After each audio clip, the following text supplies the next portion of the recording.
Heat capacity क्या होती है इसको समझेंगे। तो सबसे पहले हम देखेंगे इसकी डेफिनेशन क्या होती है। तो डेफिनेशन देखिए क्या है, it is the amount of heat required to raise या राइज या increase the temperature of a system by 1 degree centigrade are called heat capacity. यानी कोई भी सिस्टम है, अगर हम उसका टेम्परेचर 1 डिग्री सेंटीग्रेड बढ़ा रहे हैं और उस 1 डिग्री सेंटीग्रेड को बढ़ाने के लिए हमें जितनी अमाउंट में हीट रिक्वायर्ड है, जितने अमाउंट में हीट हमें चाहिए, उसी को हम क्या कहते हैं, हीट कैपेसिटी कहते हैं। उसी को हम क्या कहते हैं, हीट कैपेसिटी कहते हैं। और जिसको डिनोटेड करते हैं किससे, सी से। यानी अगर किसी सिस्टम का टेम्परेचर मान लीजिए 27 डिग्री सेंटीग्रेड है और हमें 28 करना है, तो 28 डिग्री सेंटीग्रेड करने के लिए जितनी हीट की रिक्वायर्ड होगी, जितने अमाउंट में हीट हमें चाहिए, उसी को हम क्या कहते हैं, हीट कैपेसिटी कहते हैं। इसके लिए फॉर्मूला होता है C=Q/Δt।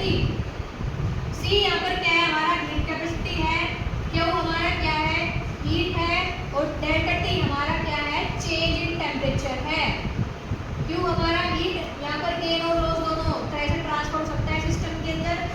अगर डेल्टा T को हम 1 डिग्री ले लें या 1 ले लें, तब C=a जाएगा Qk। यानी जो हीट कैपेसिटी है इसकी आ जाएगी Q की आ जाएगी, यानी हीट के इक्वल आ जाएगी। यही चीज़ हम इसमें कह रहे हैं कि भाई क्या है कि जितनी अमाउंट में हमें हीट चाहिए किसी सिस्टम का टेम्परेचर राइज करने के लिए, उसी को हम क्या कहते हैं, हीट कैपेसिटी कहते हैं। जैसे हमारे पास ये 1 लीटर पानी है, इसका जो टेम्परेचर है 27 डिग्री सेंटीग्रेड है और हमें इसका राइज करना है 1 डिग्री सेल्सियस, यानी 1 डिग्री हमें बढ़ाना है, तब क्या हो जाएगा, 28 करना है, 28 करना है। तो हमें क्या करना पड़ेगा, इसको हीट देनी पड़ेगी, बाहर से हीट देनी पड़ेगी। तो जितनी हीट हमने दी, जितनी इसको रिक्वायर्ड है, वही क्या कहलाती है, हीट कैपेसिटी कहलाती है। और ये एक एक्सटेंसिव प्रॉपर्टी है, यानी मास के ऊपर डिपेंड करती है।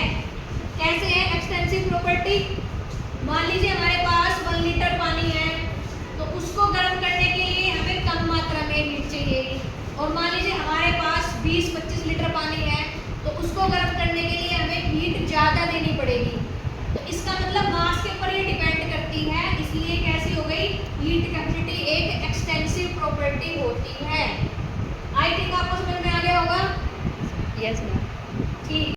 अगर हम इसकी यूनिट की बात करें, हीट कैपेसिटी की यूनिट क्या होती है, तो निकालेंगे हम यूनिट इसकी C=Q/Δt। Q को हम कहते हैं हीट, और हीट को हम जूल में या फिर किलो कैलोरी में माप सकते हैं। अपॉन में जो टेम्परेचर का चेंज होता है, या टेम्परेचर जो होता है हमारा, उसको केल्विन में या फिर डिग्री सेल्सियस में हम ले सकते हैं। तो यूनिट हो जाएगी इसकी जूल पर डिग्री सेल्सियस या जूल पर केल्विन। तो इस तरह से हम इसकी यूनिट जो है निकाल सकते हैं। तो आई थिंक आपको समझ में आ गया होगा क्या होता है हीट कैपेसिटी।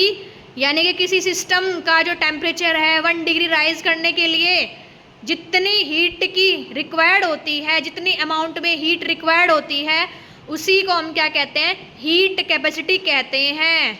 समझ में आया, उसी को हम क्या कहते हैं, हीट कैपेसिटी कहते हैं।